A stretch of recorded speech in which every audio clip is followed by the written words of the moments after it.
Ada 15 kesalahan fatal yang dilakukan orang yang sedang sakit.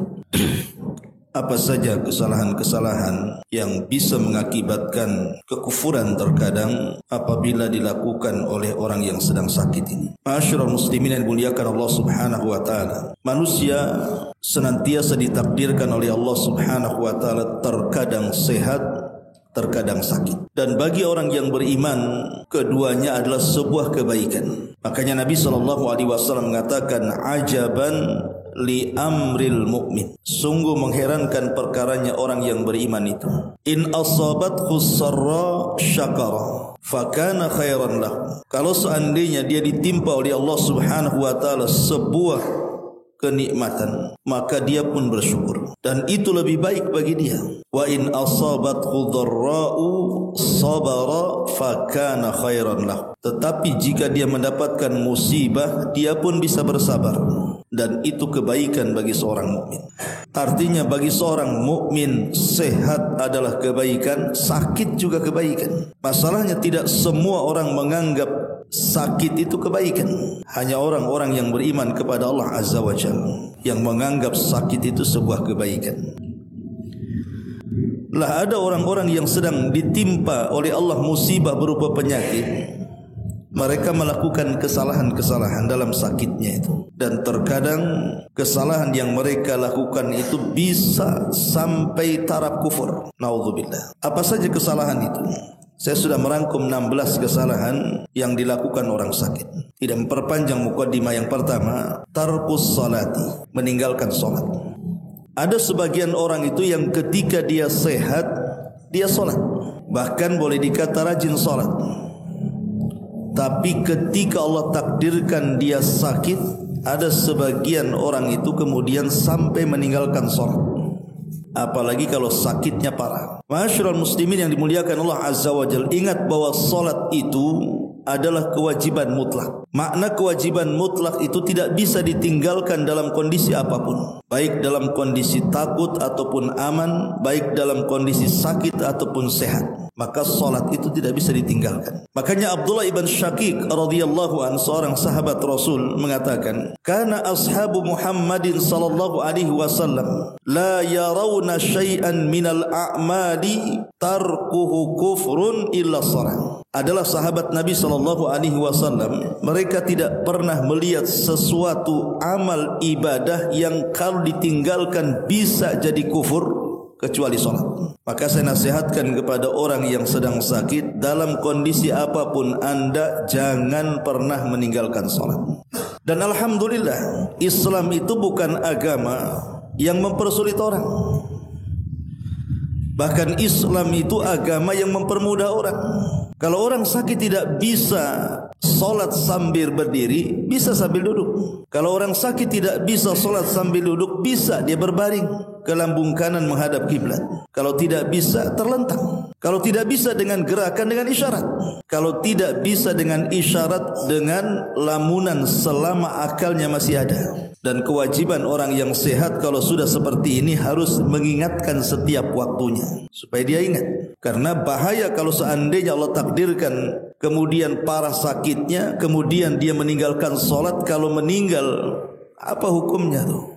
Orang meninggalkan solat kemudian mati, bisa kufur, ikhwan. Kasihan jadinya. Ini yang pertama, singkat-singkat saja. Yang kedua, dia solat, tetapi terkadang karena sakitnya dia suka mengakhir-akhirkan waktu. Takhirul as-salati an waqtiha, mengakhirkan salat di akhir-akhir waktu. Ya alasannya sakit.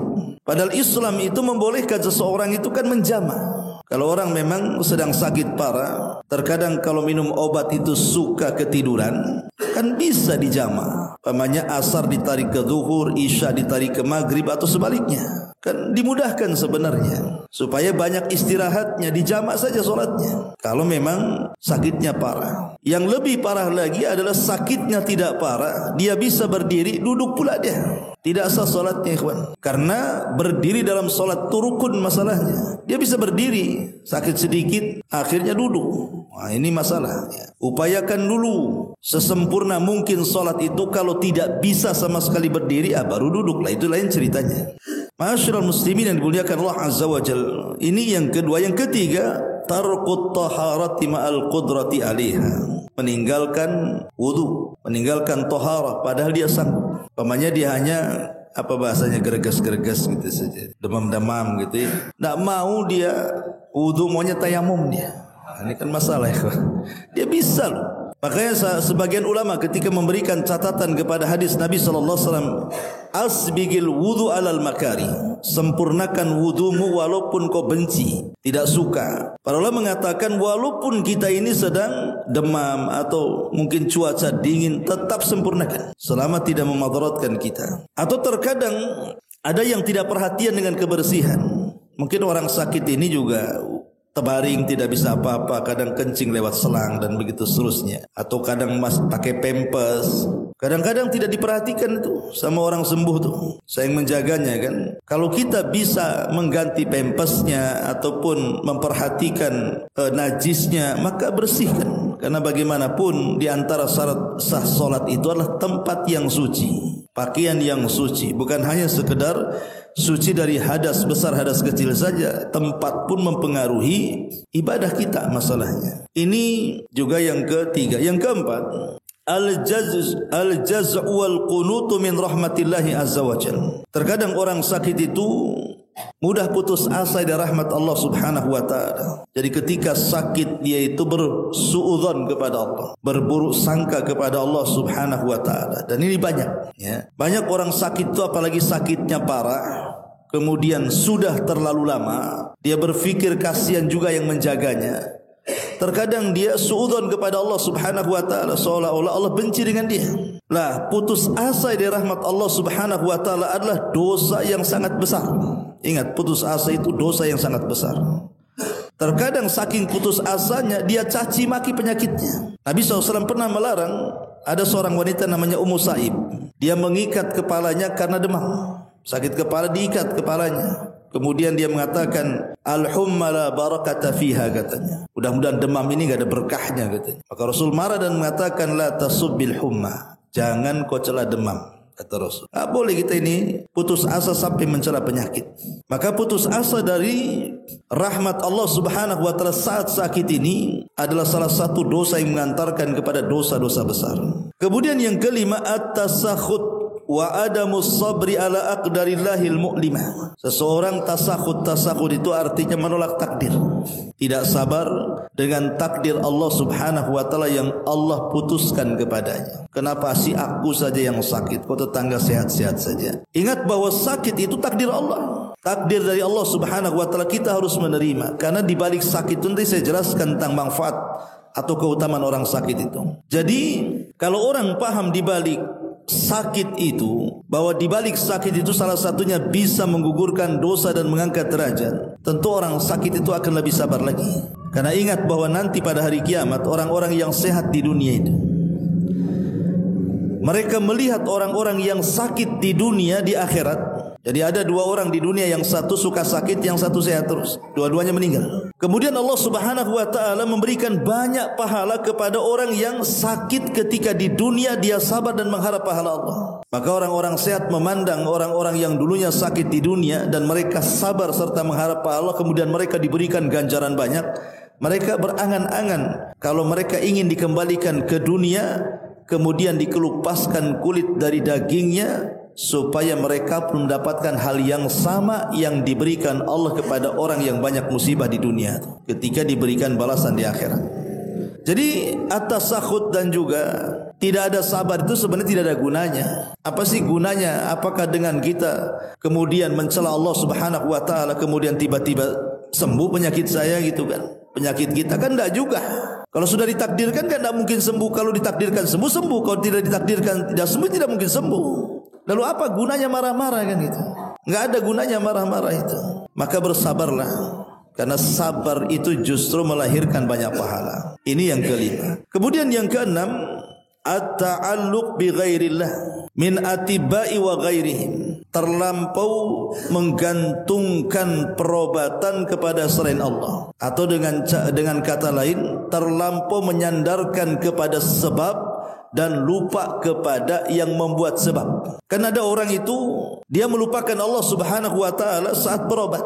Hatinya disandarkan kepada obat-obatan yang ia beli atau kepada dokter tertentu yang dia yakini langganan dia bahwa dokter ini kalau ngobati suka sembuh. Lah mengaitkan hati kepada selain Allah Azza wa Jalla dalam kesembuhan itu tidak boleh. Tidak boleh sama sekali. Mereka hanya sebab saja. Dokter itu sebab, obat itu sebab, yang menyembuhkanlah Allah. Maka tidak boleh seseorang itu menyandarkan hanya kepada dokter ataupun kepada obat-obatan, lupa pula yang menciptakan dokter itu, Allah Subhanahu wa taala. Dan mencari sebab perobatan pun harus sebab-sebab yang tidak menyimpang. Dulu saya pernah jelaskan sama antum bahwa perobatan itu kan ada 3 macam. Ada perobatan itu yang memang secara nas Al-Quran dan sunnah Nabi SAW dia adalah obat. Kalau memang ada nasnya Al-Quran dan sunnah bahwa perkara itu obat, makan, minum, itu obat memang. Seperti namanya madu, jelas hadisnya, jelas ayatnya. Kemudian habbatus sauda, jelas hadisnya. Minyak zaitun, jelas hadisnya. Air zam-zam, jelas hadisnya, kan itu. Jadi ada perobatan-perobatan itu memang ada nasnya dari Quran dan sunnah bahwa itu obat. Silahkan konsumsi. Yang kedua, atau memang tidak ternaskan, tetapi ada penelitian bahwa kalau minum rendaman akar ini, kalau minum rendaman daun ini, kemudian kita jadikan jamu sembuh. Itu ada penelitian, tidak ada masalah. Ya. Yang masalah itu yang ketiga, Quran tidak mengatakan itu obat, hadis tidak mengatakan itu obat, penelitian ahli kedokteran, farmasi, herbalis dan yang semacamnya tidak mengatakan itu obat. Tiba-tiba ada orang mengatakan itu obat, tidak ada penelitian. Nah, ini yang jadi masalah. Seperti yang dilakukan dukun-dukun itu. Antum dikasih gelang ini obat, gitu, pakai nanti sembuh mencretmu katanya. Mana ada? Dokter ini dia bukan dukun, itu beda dengan dokter. Dokter itu ya, dia kalau tidak mampu, tidak mampu. Dia kalau bukan bidangnya dia tidak akan menangani. Pamannya spesialis penyakit dalam. Kalau dia tidak, ini bukan spes dia akan katakan oh bukan di sini, kamu harus ke poli sana. Kalau dukun tidak, bisa Pak dukun, semua bisa. Nggak ada, oh nggak bisa ke dukun sana. Itu sama merendahkan dukunnya, ya kan? Dukun itu semua bisa tuh. Karena mereka pengibul masalahnya. Dukun itu kan penipu, pendusta. Kembali bahwa jangan ketika seseorang itu sakit hanya mengandalkan kepada dokter dan juga obat-obatan. Minta dulu kesembuhan kepada Allah, baru dokter dan obat-obatan itu jadikan sebab penyembuhan, bukan tujuan. Ya, ini yang keenam. Kemudian yang ketujuh, al-luju' ila saharati wal kahanati wal musya'widin. Ada sebagian orang yang sedang sakit itu justru mereka rujukannya datang ke dukun. Karena ada cerita itu tetangga si anu tuh datang ke dukun anu sembuh dia. Akhirnya ikut-ikut dukun yang mana tuh, dicari informasi itu. Bahkan jelas-jelas datang ke dukun pula. Karena orang sakit itu biasanya sudah enggak berpikir panjang ikhwan, yang penting sembuh. Kadang ada orang yang tahu datang ke dukun tak boleh, tapi karena tidak tahan dengan sakitnya datang juga dia. Yang penting sembuh, pikiran dia begitu. Padahal Nabi SAW mengatakan man ata arrafan au kahinan fasaddaqahu faqad kafara bima unzila ala Muhammadin sallallahu alaihi wasallam. Siapa yang datang ke dukun kemudian bertanya, dibenarkan pula lah apa yang diucapkan dukun itu, maka dia telah kufur dengan apa yang diturunkan kepada Muhammad sallallahu alaihi wasallam. Enggak boleh ya, karena dikhawatirkan kalau seandainya Allah takdirkan habis datang ke dukun diobati makin parah mati. Ngeri itu kan. Berarti dia membawa dosa kesyirikan itu. Karena dia membawa dosa yang tidak akan diampuni oleh Allah Subhanahu wa taala. Kalau masih sembuh masih bisa bertobat loh. Kalau tidak sembuh. Karena umumnya dukun itu tidak mengobati, dia sedang memeras uang kita sebenarnya. Dia bukan sedang mengobati. Karena dia bukan pakar pengobatan. Jadi kita tahu bahwa jangan sampai kemudian kita sudah sakit tertimpa pula kesyirikan. Naudzubillah. Ini yang ketujuh. Yang kedelapan, ihmal ad-du'a. Terkadang orang sakit itu dia lupa doa. Dia datang ke dokter ini, dokter itu, rumah sakit ini, rumah sakit itu, makan obat ini, obat itu, herbal ini, herbal itu. Semua daya dan upaya, biaya, waktu, tenaga, semua dia lakukan. hanya untuk kesembuhan. Tapi dia lupa sama Allah. Dia lupa yang menjadikan penyakit itu siapa dan yang mengangkatnya siapa. Allah Subhanahu wa ta'ala. Maka jangan sampai kemudian meremehkan doa. Lihat Nabi Ayub alaihi salatu wassalam. Dia sakit selama 18 tahun lamanya. Sakitnya Nabi Ayub itu bukan sakit biasa. Imam Ibnu Katsir menjelaskan dalam kitabnya ketika menjelaskan sirah Nabi Ayub itu Nabi Ayub dari kepala sampai kaki itu dipenuhi dengan benjol, isinya nanah dan darah dan sangat gatal sekali, sehingga sudah tidak berupa lagi Nabi Ayub itu karena penuh benjolan. Dan di zamannya enggak ada orang yang terkena penyakit kayak dia, sehingga ada dua kawan Ayub ini yang biasa menjenguk Ayub berbisik-bisik. Yang satu mengatakan, wahai fulan, jangan-jangan Ayub saudara kita itu dikutuk oleh Allah. Kata kawannya, janganlah kau ngomong gitu, kita tahu siapa Ayub. Kemudian dia mengatakan, bagaimana tidak aku katakan seperti itu? Kau lihat saja, sedikit penyakitnya sedikit pun tidak ada yang diangkat oleh Allah Azza wa Jalla. Bahkan setiap hari makin parah. Kalau itu bukan kutukan apa namanya? Jangan-jangan Ayub itu melakukan dosa yang tidak pernah dilakukan siapapun. Lah ucapan dua orang ini sampai ke telinga Ayub. Ya tidak mungkinlah seorang Nabi melakukan dosa, dan tidak mungkin juga seorang Nabi kutuk Allah. Jadi Nabi Ayub merasa sedih dan mengatakan, Rabbi inni massaniyadh-dhurr wa anta arhamur rahimin. Ya Rabb, aku tahu engkau yang memberikan madarat ini kepadaku, dan aku tahu tidaklah engkau memberikan madarat kepadaku kecuali karena engkau sayang denganku, katanya. Kemudian Ayub berdoa kepada Allah Azza wa Jal. Akhirnya Allah sembuhkan penyakitnya segera setelah Ayub berdoa kepada Allah Azza wa Jal. Artinya doa itu menjadikan sesuatu yang mustahil bagi kita mungkin bagi Allah. Maka jangan sampai ketika sakit itu meninggalkan doa, minta kesembuhan kepada Allah. Baru setelah itu cari sebab. Ya. Ini yang ke-8. Yang ke-9, ihmalu ruqyah asy-syar'iyyah. Dia tidak mencoba dengan ruqyah syar'iyyah. Ingat bahwa ruqyah syar'iyyah itu maksudnya kita membacakan ayat-ayat Al-Quran atau doa-doa yang warid yang sahih dari Nabi SAW, atau dengan menggunakan nama dan sifat-sifat Allah Azza wa Jalla. Lah ini semua adalah obat. Bahkan Al-Quran sendiri adalah obat. Wa nunazzilu minal Quran ma huwa syifa, kata Allah. Dan kami turunkan Quran itu obat. Ulama mengatakan bahwa Al-Quran itu bukan hanya obat rohani, tapi juga obat jasmani. Artinya bukan hanya untuk orang kesurupan saja bisa sembuh, bahkan segala penyakit bisa sembuh dengan Quran.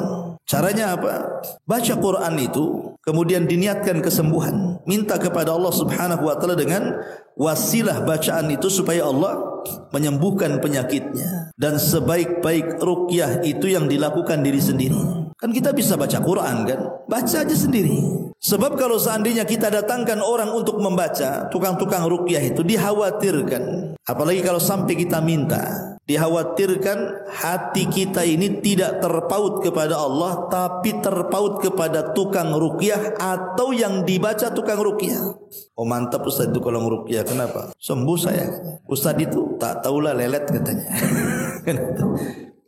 Jadi seolah-olah akhirnya membeda-bedakan. Nah, ini Ustaz mantap nih kalau ini memang pakar ruqyah ini. Itu hanya sugesti saja. Ibaratnya antum biasa makan bodrek tiba-tiba minum Panadol. Kan beda rasanya kan. Memang sugesti dia sudah ke bodrek kan. Jadi kalau minum Panadol 2 pun tidak hilang sakit kepalanya dia. Itu sugesti saja, sebenarnya isinya paracetamol juga kan begitu ya.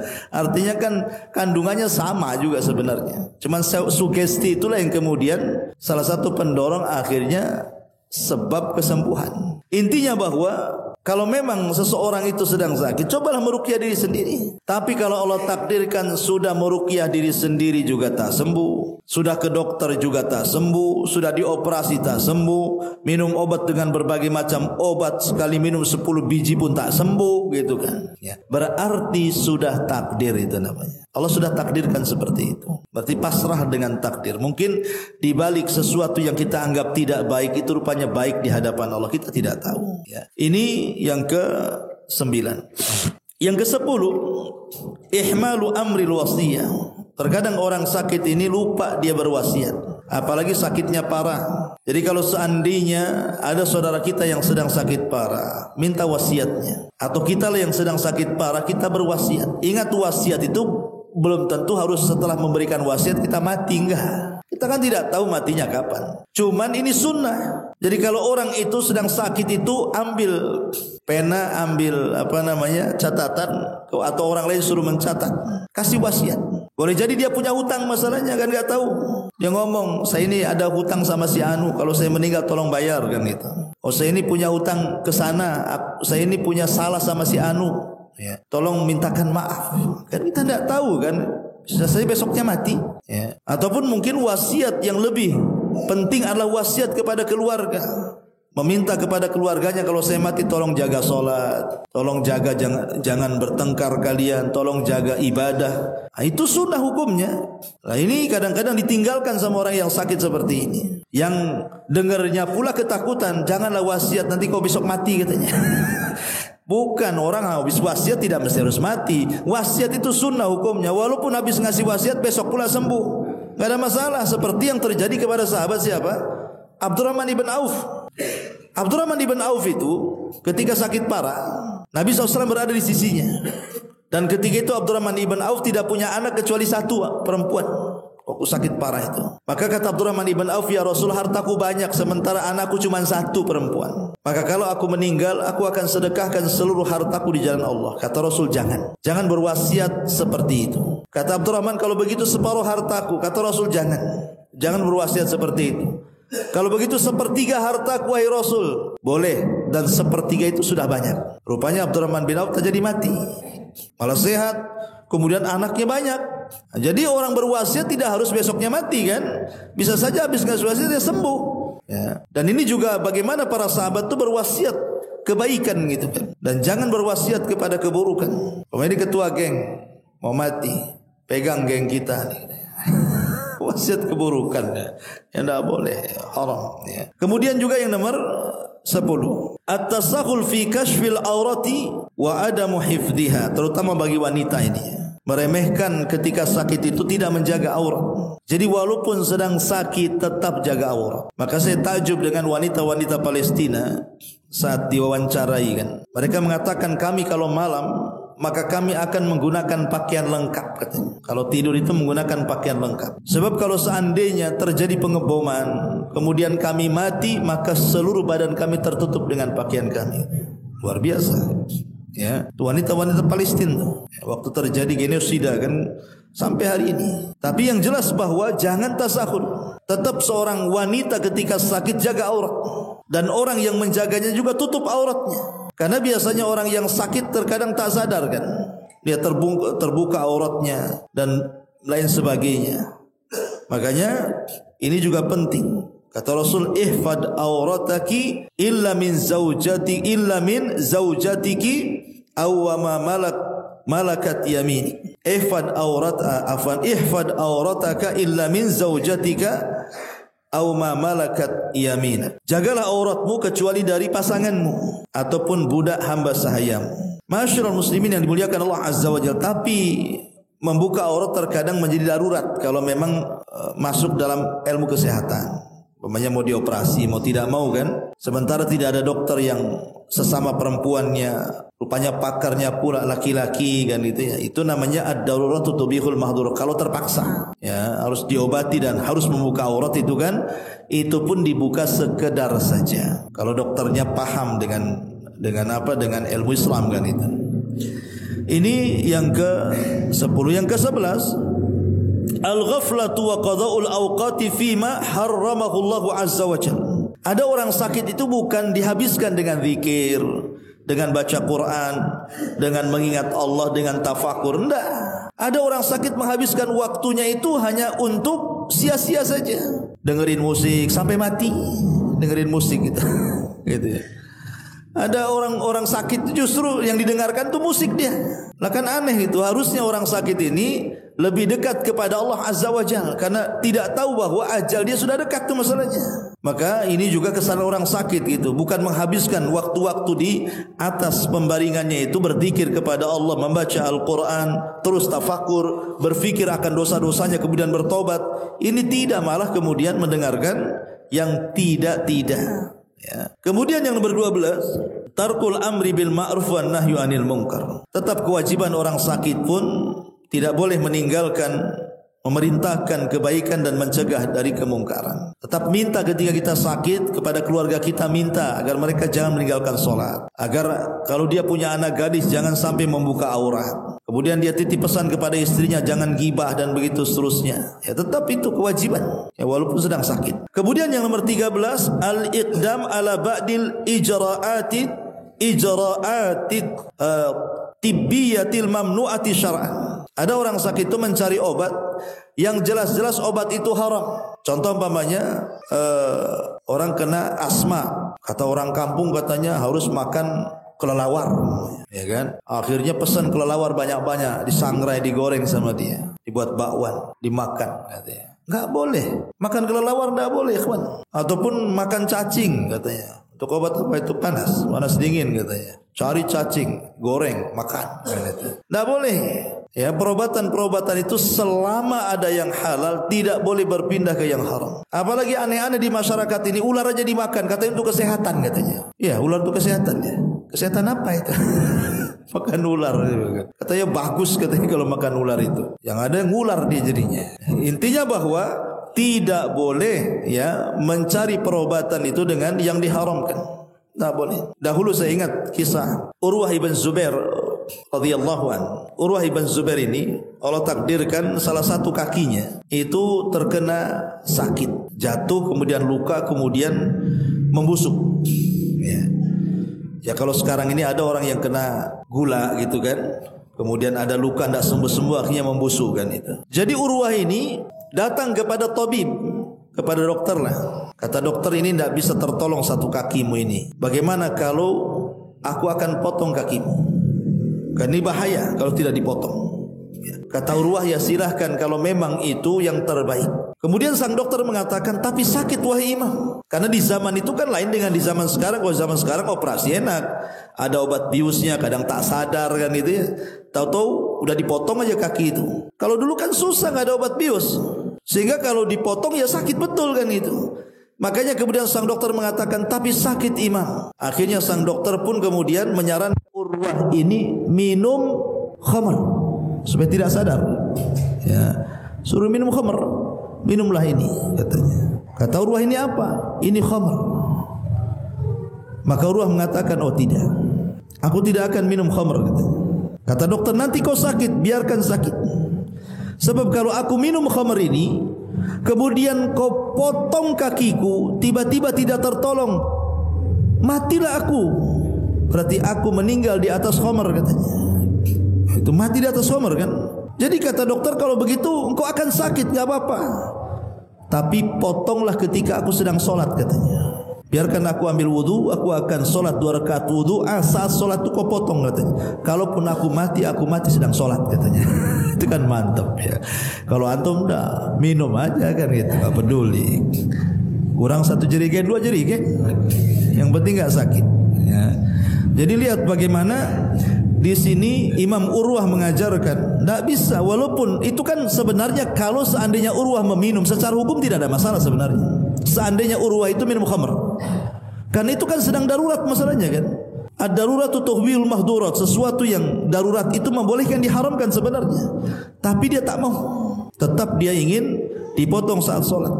Waktu sholat dipotong betul-betul sampai dia pingsan akhirnya. Ketika dia terbangun, rupanya dihabarkan kepadanya, wahai Urwah, bersabarlah katanya, barusan putramu meninggal dunia. Itu habis dipotong kakinya. Habis dipotong kakinya, dihabarkan salah satu putranya meninggal dunia. Berarti 2 kali musibahnya berturut-turut. Tapi kata Urwah, alhamdulillah ala kulli hal katanya. Kata dokternya, kok kamu alhamdulillah katanya, kenapa kok tidak ada raut sedih dari kamu? Kata Urwah, ya lihat katanya badanku, aku diberikan 4 anggota badan, 2 tangan 2 kaki. Kau baru putus 1, masih ada 3 lagi katanya. Aku memiliki 6 anak, kalau meninggal 1 masih ada 5. Artinya apa?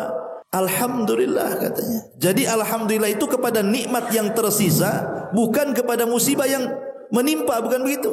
Jadi ucapan alhamdulillahnya kepada nikmat yang masih ada, bukan kepada musibah yang menimpa dia. Kalau musibah yang menimpa dia, kita katakan innalillahi wa inna ilaihi raji'un, istirja. Tapi kalau kepada nikmat kita katakan alhamdulillah ala kulli hal, kan gitu. Ya. Kalau antum dibilang gila tuh, rumahnya kebakaran, alhamdulillah, gila kau katanya. Rumahmu kebakaran, gue bilang alhamdulillah. Ya antum bilang aja rumah saya 10 itu 1 yang kebakar. Kan bilang gini, kan enak itu kan. Tapi kita tidak, jangankan rumah hilang, dompet hilang kayak kiamat. Udah gak sabar gitu ya. Taib. Ini terkadang yang ke-13 al-iqdam ala ba'di al-ijra'ati tibbiyatil mamnu'ati syar'an. Kemudian yang ke-14 la ya'tabiru wa la ya'khud darsan min maradi. Ada orang yang tidak pernah mengambil ibrah, mengambil pelajaran dari penyakitnya. Ingat, penyakit dikirimkan itu sebenarnya supaya kita ini sadar. Kan musibah yang Allah kirimkan itu satu dalam bentuk terkadang itu ujian. Kalau dia seorang yang beriman, berarti Allah sedang menguji kita. Apakah keimanan kita dusta ataukah keimanan kita benar? Atau sebuah teguran karena maksiat yang kita lakukan, ditegur oleh Allah supaya sadar. Atau boleh jadi azab karena kekafiran. Ya. Jadi musibah itu kan macam-macam tuh. Harusnya dijadikan ibrah. Bahkan kalau seandainya ketika dia sakit dia terpikir, ya Allah dulu waktu saya sehat nggak pernah sholat. Kalau kau sembuhkan aku akan sholat. Disembuhkan betul, tak sholat juga.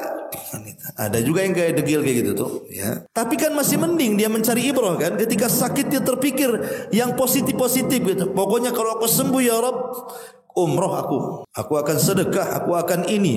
Harusnya seperti itu. Ini enggak ahli maksiat, tukang zina, tukang mabok, tukang judi online dan begitu seterusnya. Sakit ketika sembuh, ya Allah kalau sembuh aku judi online lagi katanya. Nah, itu kan masalahnya. Ada orang yang seperti itu. Kemudian yang nomor 15, kesalahan orang sakit adalah berangan-angan bil mauti. Ya tamanna al marda bil mauti. Jadi ada orang sakit itu karena sudah lama sakitnya, tidak tahan, akhirnya bercita-cita ingin mati. Itu biasanya sama orang-orang yang sakit parah bertahun gitu ya. Dia nggak enak dengan yang jaganya, dan dia juga tidak bisa apa-apa dengan kondisi sakitnya. Kadang harus memasukkan makanan lewat hidung dia gitu. Kadang-kadang harus dicebokin di tempat dia baring, dan itu juga koma, tidak mati-mati kadang-kadang kan. Ada orang-orang yang dalam kondisi seperti ini berangan-angan ingin mati. Padahal ada riwayat Abbas ibn Abdul Muttalib itu pernah sakit parah. Akhirnya dia pun ingin berangan-angan bahwa mati lebih cepat, lebih baik dibandingkan hidup, karena sudah tidak tahan dengan sakitnya. Maka Nabi SAW menasihati pamannya Abbas ini, wahai Abbas, jangan salah seorang itu berangan-angan ingin mati. Kenapa? Sebab kalau dia orang jahat kemudian disembuhkan adalah kesempatan tobat. Kalau dia orang baik kemudian disembuhkan adalah kesempatan menambah amal soleh.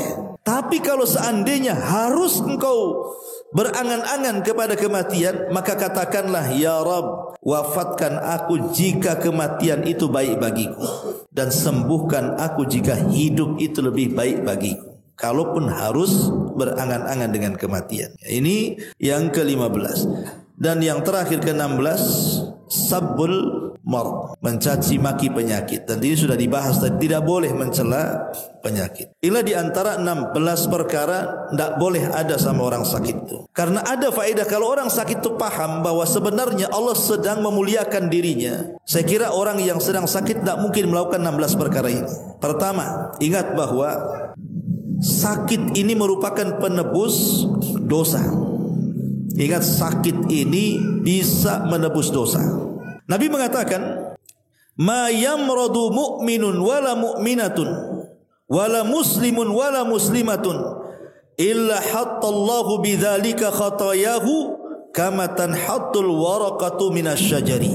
Tidaklah sakit seorang mukmin laki-laki atau perempuan, tidak pula dengan seorang muslim laki-laki atau perempuan, melainkan Allah menggugurkan kesalahannya dengan hal itu, maksudnya dengan sakitnya, sebagaimana berguguran dedaunan dari pohon. Dari hadis ini kita bisa petik pelajaran bahwa sakit itu sebenarnya bisa kita gunakan penebus dosa.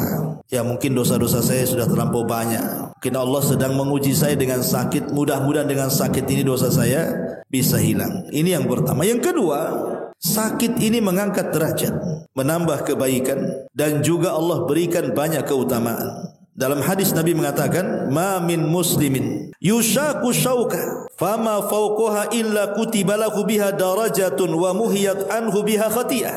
Tidak ada seorang muslim pun yang tertusuk duri atau yang lebih parah daripada duri, melainkan ditulis untuknya 1 derajat dan dihapuskan padanya 1 kesalahan. Ini luar biasa.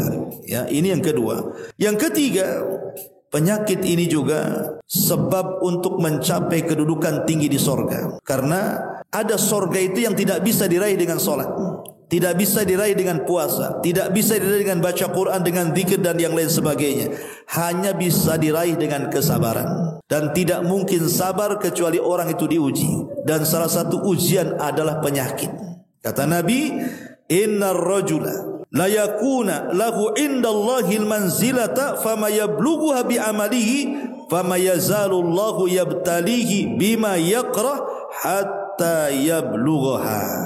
Sungguh seorang akan memperoleh kedudukan di sisi Allah Subhanahu wa taala, ia tidaklah memperolehnya dengan amalannya. Allah Subhanahu wa taala senantiasa terus mengujinya dengan sesuatu yang ia tidak sukai hingga ia betul-betul memperoleh tingkatan di sorga tersebut. Jadi sebenarnya sakit ini juga sebab kita meraih tingkatan sorga yang paling tinggi di sorga. Kemudian yang keempat, sakit ini merupakan bukti bahwa Allah Subhanahu wa taala sebenarnya sayang dengan kita.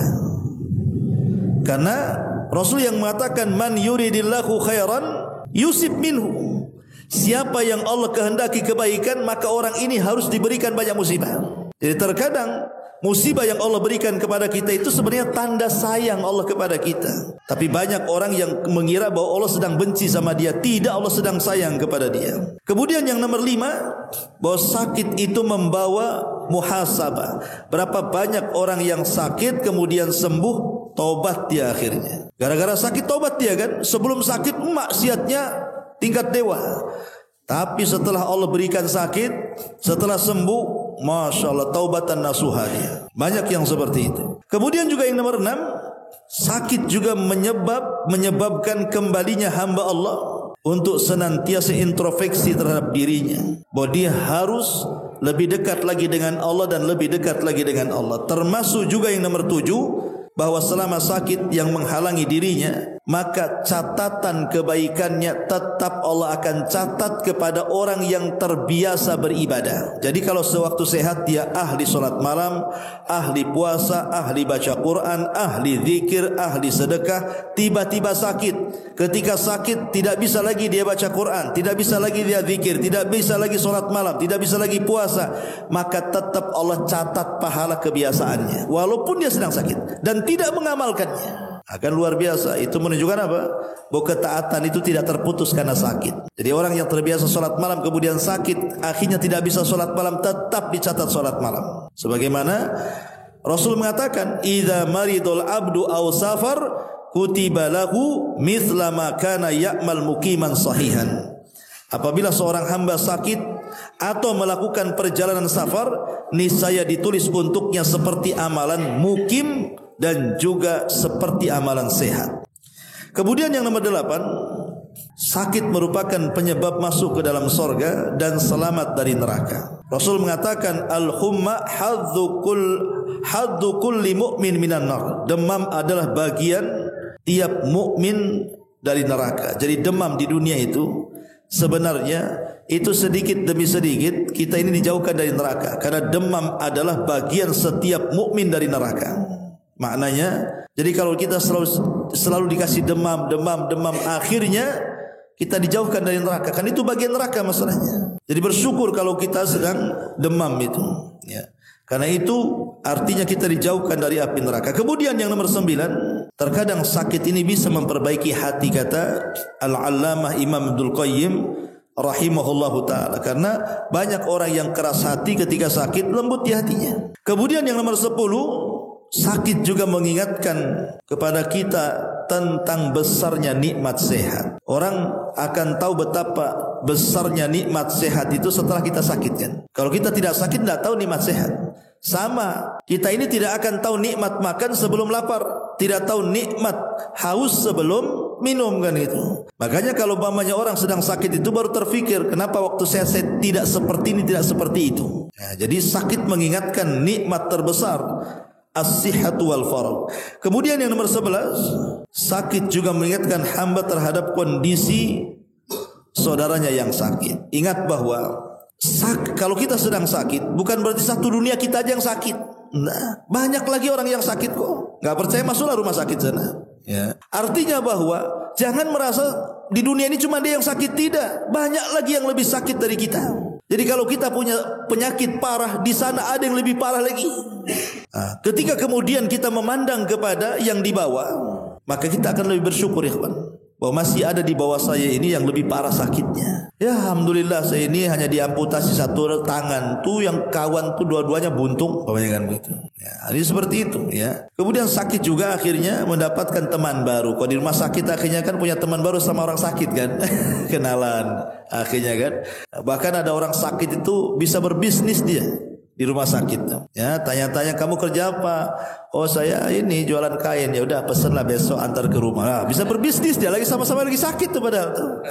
Ya. Jadi kadang-kadang orang sakit juga bisa akhirnya menambah kawan juga di rumah sakitnya. Intinya bahwa bersyukurlah kepada Allah Azza wa Jalla antum yang diberikan kesehatan, dan bersabarlah kepada Allah bagi saudara kita yang ditimpa dengan penyakit. Cukup satu kata, inna lillahi wa inna ilaihi raji'un, Allahumma hjurni fi musibati. Kalau sedang sakit kita katakan semua datang dari Allah, akan kembali kepada Allah. Ya Allah berikan pahala akan musibah yang kau timpakan kepada aku. Ngomong seperti itu. Ya, kalau memang ingin berusaha untuk sembuh, maka selain obat-obatan, datang ke dokter herbal, datang ke sinsi dan yang semacamnya, coba terapi penyakit itu dengan cara yang lain, entah dengan sedekah, ya seperti sedekah air. Karena dahulu Imam Hakim, pemilik Mustadrak, kalau kita baca hadis itu kan riwayat Hakim, riwayat Abi Dawud, riwayat Nasai, riwayat Bukhari, riwayat Muslim. Jadi salah satu Imam Hakim An-Naisaburi itu perawi hadis, pengeluar hadis. Dia sakit. Jadi ada luka di salah satu badannya. Sudah kesana kemari enggak sembuh-sembuh penyakitnya. Diobati sana enggak sembuh, diobati sini enggak sembuh. Akhirnya dia hadir di satu majelisnya Al-Imam As-Sabuni, pengarang kitab Aqidah Ashabul Hadis itu. Kitabnya sangat bagus sekali. Jadi Imam Hakim ngomong sama Imam As-Sabuni, ya Imam doakan aku. Aku sudah berusaha mengobati penyakitku tapi tidak sembuh-sembuh. Kata Imam As-Sabuni, baik, saya akan ajak jamaah yang lain untuk mendoakan dirimu wahai Hakim. Kemudian setelah itu Imam Sabuni meminta murid-muridnya baik yang ikhwan atau yang akhwat mendoakan Imam Hakim supaya sembuh. Keesokan malamnya ada seorang wanita yang ikut hadir di majelisnya Imam Naisabur itu bermimpi. Dalam mimpinya didatangi malaikat. Kemudian malaikat berpesan kepada ibu ini, sampaikan kepada Hakim, kalau ingin sembuh penyakitnya sedekahlah dengan air. Akhirnya kemudian pas bangun ibu ini disampaikan mimpinya kepada Imam As-Sabuni, dan Imam As-Sabuni menyampaikan kepada Imam Hakim. Maka oleh Imam Hakim kemudian berusaha diamalkan. Dia cari negeri yang butuh air, digali sumur, kemudian setelah itu dia sedekahkan airnya kepada orang yang berhajat kepada air. Tidak selang dari penggalian sumur, akhirnya airnya pun banyak yang ambil. Allah segerakan kesembuhannya. Artinya terkadang dengan sedekah itu juga bisa menyembuhkan penyakit kan. Ya. Atau kisah seseorang laki-laki yang datang kepada Ibnul Mubarak, kurang lebih dengan kisahnya Imam Hakim juga. Kata Imam Ibnul Mubarak, kalau kau ingin sembuh, berdoalah kepada Allah dan sedekahlah dengan air. Akhirnya kemudian dia pun bersedekah dengan air dan sembuh. Dari sini Nabi SAW mengatakan apa? Tadawau mardakum bis sadaqah. Obati orang sakit kalian dengan cara bersedekah. Tapi kalau seandainya kita sudah sedekah, sudah ke dokter, sudah ke herbal dan begitu seterusnya, makin parah kemudian meninggal, berarti itu sudah takdir Allah Subhanahu wa taala. Memang usianya sampai di situ. Jangan salahkan dokternya, jangan salahkan obatnya, jangan salahkan sedekahnya. Memang takdirnya sampai di situ, ya. Wallahu a'lam bishawab. Ini yang bisa saya sampaikan, mudah-mudahan ada manfaatnya. Subhanaka wa bihamdika, asyhadu an la ilaha illa anta, astaghfiruka wa atubu ilaik. Allahu ta'ala. Assalamualaikum warahmatullahi wabarakatuh.